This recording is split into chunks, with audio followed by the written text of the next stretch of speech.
100 million venomous snakes were dumped into a deep pit and waited for destruction, just because they were all failed products of the laboratory.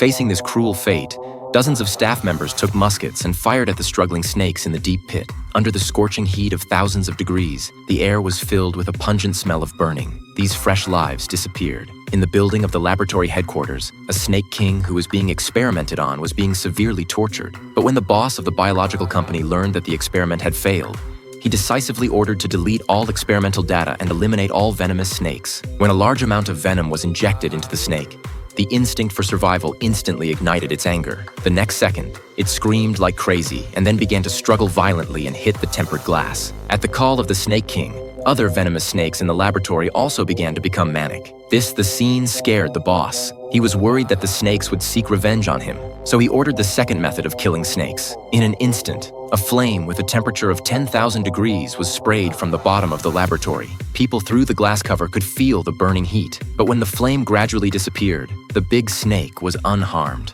This scene scared the boss so much that he fled, but the retribution came too quickly. Just when the boss hurriedly boarded the helicopter to try to escape, he was shot down by the big snake at an altitude of 100 meters. At the same time, the burned small snakes in the deep pit began to retaliate against humans frantically under the call of the big snake. Although the staff were holding pistols, they could not resist the surging offensive of the snakes. And those who successfully escaped, they hurriedly took the small boat on the shore. They thought they could escape, but they didn't expect to be swallowed by the Snake King in the next second.